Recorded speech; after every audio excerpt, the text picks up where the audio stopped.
Hello, welcome to the new session of Biomolecules NCERT revision.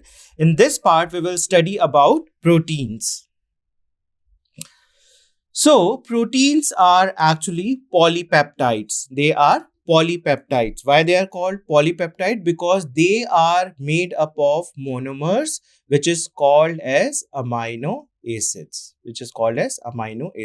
Now, number of amino acids joined together by the peptide bonds. So, this is the first amino acid. This is the second amino acids, and these two are joined by a bond which is called as peptide bond. Peptide bonds. So now you can see here there are number of peptide bonds. These are the peptide bonds, and this is a linear chain of amino acid. This is a linear chain of amino acid. So the linear chain of amino acids linked by the peptide bond. So without these bonds, the amino acids cannot be linked together. So each protein is a polymer of amino acids. So there are total 20 amino acids. 10 are essential and 10 are non-essential. The essential one which we required from our dietary component, and non-essential can be synthesized itself in our body. So here, that is the 20 types of amino acids are there. For example, alanine, cysteine, proline, tryptophan and lysine. These are the name of some of the amino acids. And protein is a heteropolymer and not a homopolymer. It is heteropolymer. Homopolymer has only one type of monomer. So we are having different types of amino acids. 20 types. Okay. So it is not necessary that every time we will have a single type of amino acids. The protein is made up of different types of amino acids joined together with the help of peptide bonds. So we can say that it is not a homopolymer. It is a heteropolymer. Amino acid can be essential or non-essential. This thing I have just explained why they are categorized as an essential one and non-essential one. Essential one means that is important for us and that is not synthesized in our body. We have to take it as a dietary component with our food. They are present in our food. And non-essential one, they are non-essential because they can be synthesized in our body. Okay. The non-essential are those which our body can make, while we get essential amino acid through our diet or food. Protein carry out many functions in our body, like some transport nutrients across the cell membrane. Some fight against the infectious. Some fight with infectious organisms, and some are hormones. Some proteins act as a hormone, and some are enzymes even. So they are very important. They are present in our body in the form of enzyme, not only in our body, in fact all the organism, whether it is a plants or animal, there are number of enzymes present and concerned for many metabolic activities, and for that they require a specific enzymes. These enzymes are basically what? They are proteins. There are many hormones which are also made up of proteins. Immunoglobulins, they fight with the infectious agents which comes in our body. Okay. So immunoglobulins are what? They are also made up of proteins. Some transport nutrients across cell membrane. Our cell membrane is made up of basically lipids and proteins. The proteins can be intrinsic protein, that can also be in a form of extrinsic protein. So they are very important for the transport of material. So this is the basic functions of a proteins in our body. Some proteins and their functions, some specific proteins like collagen. Collagen is an animal protein. It forms the intracellular ground substance in our body. Trypsin, this is an enzyme concerned for the digestion of carbohydrate. Insulin, this is an hormone. Okay, this is an hormone, and this is also very important for transport of glucose inside the cell. When insulin encapsulated a glucose molecule, then only it get entered inside the cell. So this is very, very important. Insulin. This is also a protein hormone. Receptors, they are present at the membrane. Sensory reception, smell, taste, hormones get entered inside the cell through these receptor molecule. They are basically proteins. GLUT4 enables glucose transport inside the cell. This is also a type of receptor that helps to transport glucose inside the cell. So these are some of the examples of proteins and their functions. Collagen is the most abundant protein in the animal world. If we talk about the animal world, then collagen is the most abundant protein present. Ribulose bisphosphate carboxylase oxygenase enzyme. This is the name of the enzyme, and this is the most abundant protein in the whole of the biosphere. In the whole biosphere, this is the most abundant protein enzyme present. But if we talk about a most abundant biomolecule, then it is cellulose. Okay, so this particular chapter is basically about protein. It is basically about protein. So we will study about the different conformation of protein. Protein become functional when it get folded in a particular form.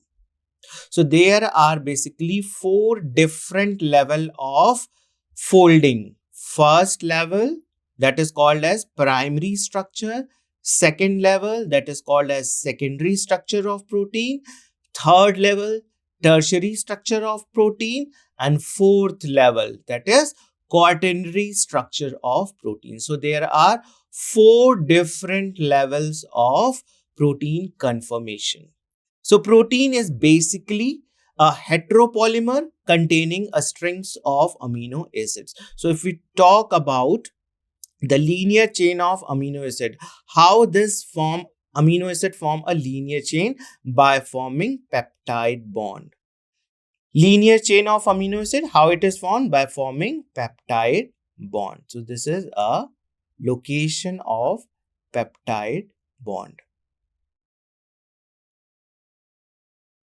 Okay, peptide bond. The sequence of amino acid, the positional information in a protein, which is the first amino acid, which is the second amino acid, which is the third, and so on. So here we can see this is the first one, this is the second one, this is the third one, this is the fourth one, like this, so on. Okay, and all these amino acids are connected with the help of peptide bond. This is very, very important, and this is basically the primary structure of protein. So which bond is involved in the formation of primary structure of protein? Peptide bonds.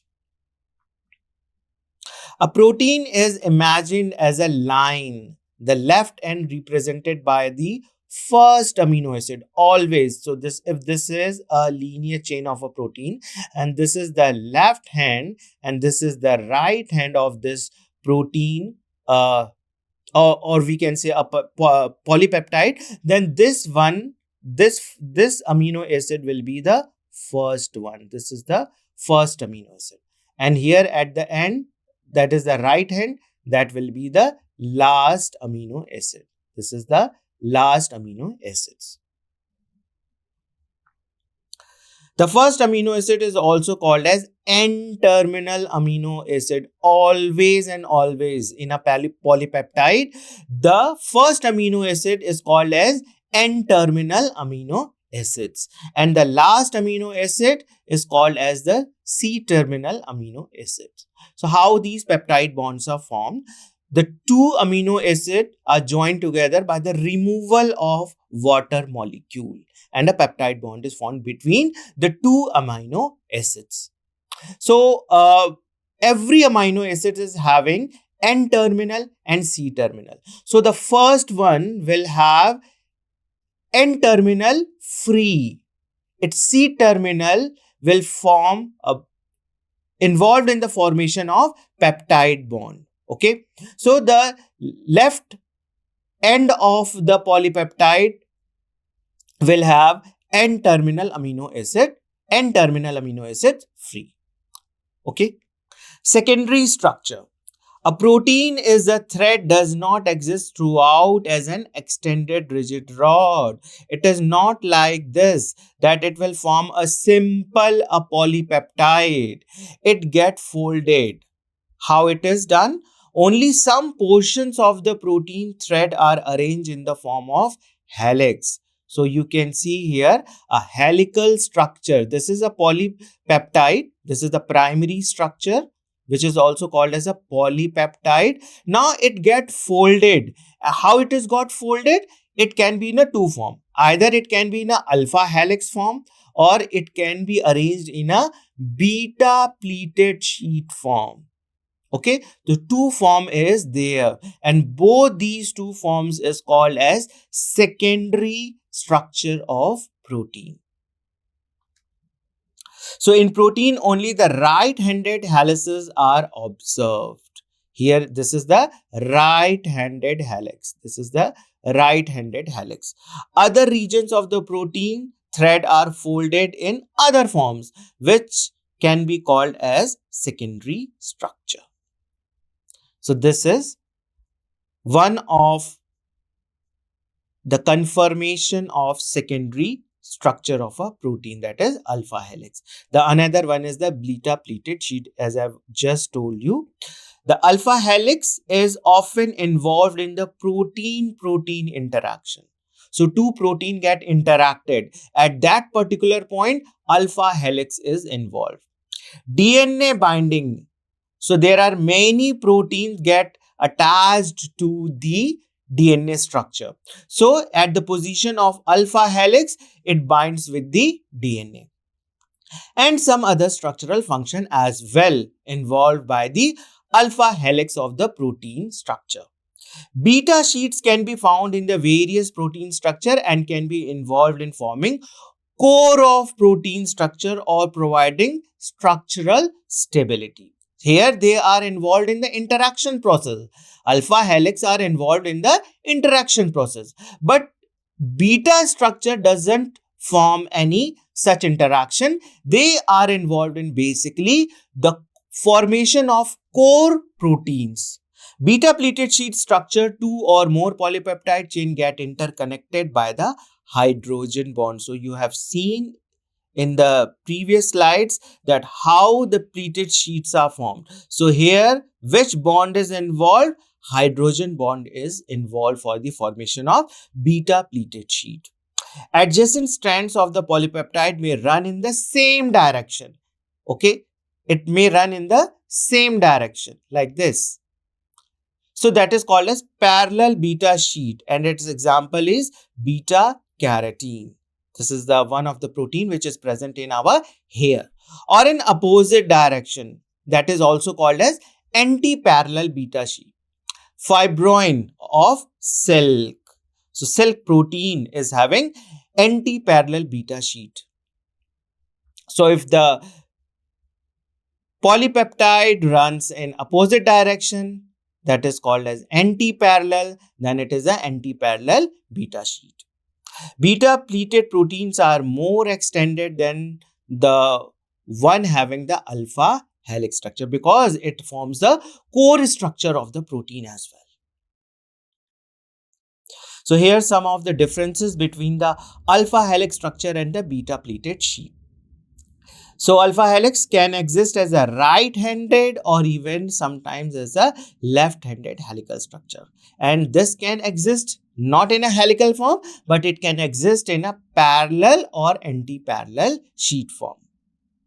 The hydrogen bond is formed between the carbonyl of first amino acid would form a hydrogen bond with the NH of fifth amino acid. So, hydrogen bond is involved in the formation of alpha helical structure. And first amino acid will form the hydrogen bond with the fifth amino acids. And here, arrange in parallel and anti-parallel direction with the help of hydrogen bond. So in both the cases, hydrogen bond is formed, but here helical structure is formed, whereas in the case of beta sheet, either parallel or anti-parallel structure is there. But in both the cases, hydrogen bond is involved. It forms the continuous stretch of polypeptide. And it does not form the continuous stretch of polypeptide because it is in the form of sheet. Keratin, fibrin, myosin and tropomyosin are some of the examples of alpha helix structure. Fibrin, silk thread secreted by the spiders and insects. This is an example of beta pleated sheet structure. Now comes the tertiary structure. So in addition, the long protein chain is also folded upon itself like a hollow woolen ball, giving rise to the tertiary structure. So here you can see either the secondary structure will be in the form of alpha helix or beta pleated sheet. In some of the protein, half of the structure is like alpha helix and half of the structure is in the form of beta pleated sheet. But that again get folded and form tertiary structure. So the tertiary structure is a three-dimensional view of protein. So in examination, this is a very important point. In the examination, it can be asked, three-dimensional view of protein can be seen in primary structure, secondary structure, tertiary structure, or all. The fourth can be all of the above. So, three-dimensional structure can be seen only in the case of tertiary structure. So, the tertiary structure is absolutely necessary for many biological activities of proteins. So, we can say that when they form the tertiary structure, the protein comes in its original form and it have certain points that are concerned for the interaction, for bonding, for any other reactions takes place. Okay, so the protein get its original form when it comes in the tertiary structure. Now the last one is about quaternary structure. Some protein are assembly of more than one polypeptides or subunit. Now there are functional protein that can be made up of different subunits, many subunits. So this is suppose a one subunit, then there is again one more subunit. These two are joined together and form quaternary structure. The one subunit is in the form of tertiary structure. This is in the form of tertiary structure. This is again the tertiary structure. So these two subunits, these are the two subunits, unite together, they form a bond and comes in the quaternary structure position. The manner in which these individual folded polypeptide or subunits are arranged with respect to each other, linear string of spheres spheres arranged one upon each other in the form of a cube or a plate-like structure. And it is the architecture of a functional protein, otherwise called the quaternary structure of a protein. It is also called as the quaternary structure of a protein. So this is very, very important from the examination point of view, that the protein is formed at 4 different levels. Their conformation is at 4 different levels: primary structure, secondary structure, tertiary structure, and then comes the quaternary structure. So adult human hemoglobin. So this is one of the example of the quaternary structure of the protein. Consists of 4 subunits. Now here you can see 4 subunits. Where in the case of hemoglobin, adult human hemoglobin, it is made up of 4 different subunits. And 2 of these are identical to each other. Means if there are 2 alpha, then there are 2 beta subunits. So 2 alpha subunits and 2 beta subunits. Total together 4 subunits. So these 2 alpha, they are identical to each other, and these 2 beta, they are also identical to each other. But these 2 alpha and beta are totally different. Hence the 2 subunit alpha type and 2 subunits of beta type together constitute the human hemoglobin molecule. So here you can see this is the quaternary structure of human hemoglobin. So there are different types of bond involved in the folding of polypeptides. We have seen different types of folding of polypeptide, that is at first level, at second level, at third level, and fourth level. So what types of bond they are?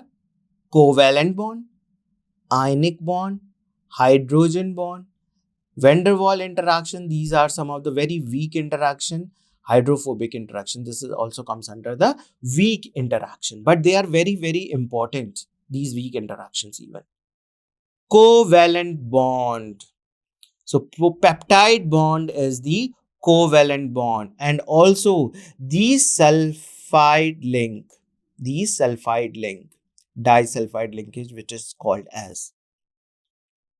So there are certain amino acids that contain sulfur.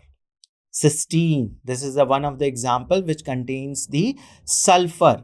Now suppose there is a position of cysteine amino acid, and here is also the position of cysteine amino acid. So their S is not balanced. So what they form? They form the covalent bond, and this is called as disulfide linkage.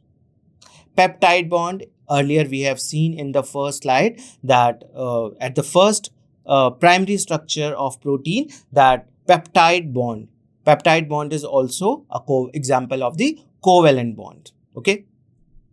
Now there are some ionic bond as well. Primary structure have peptide bonds. Secondary structure arises with the help of hydrogen bonds, and tertiary structure is maintained by 4 different types of bonds. This is very important from the examination point of view. Bonds that can be ionic bond, that can be hydrogen bond, okay, disulfide bond, and hydrophobic interactions. These are all comes under the tertiary structure. Quaternary structure, we have hydrogen bonds which are quaternary structure. They have hydrogen bonds and van der Waals forces. So hydrogen bonds form the secondary structure as well as the quaternary structure. So just go and revise to this. Let us discuss once more, have a quick revision, that there are the 4 different levels of protein structure conformation: primary structure, secondary structure, tertiary structure, and quaternary structure. So primary structure is totally based on peptide bond. This is peptide bond. We have seen that amino acids are joined together with the help of peptide bonds, and these peptide bonds is formed by the removal of water molecules. Secondary structure arises with the help of hydrogen bonds. So we have seen alpha helix structure and beta pleated sheet. Alpha helix structure and the beta pleated sheet both are formed with the help of hydrogen bond. We have seen in the difference that alpha helix is formed with the help of first amino acid, and the helix or helix having the fifth amino acid. The hydrogen bond is formed between these two. In the case of beta pleated sheet, the beta pleated sheet is in two forms. Either it can be parallel beta pleated sheet or anti-parallel. But in this also, hydrogen bond is involved. So both, either it is in alpha form or beta form, both are having hydrogen bonds. Tertiary structure is maintained by the four types of bonds: ionic bonds, hydrogen bonds, disulfide bonds, and hydrophobic interactions. So this is very, very important. Quaternary structure, they are having hydrogen bonds and van der Waals forces. So this we have studied about the protein structure, which is, this lecture is totally based on the NCERT. Okay, so this is the quick revision of the NCERT chapter Biomolecules, having only the protein part. We will meet with one more session that may cover other biomolecule structures. Thank you very much.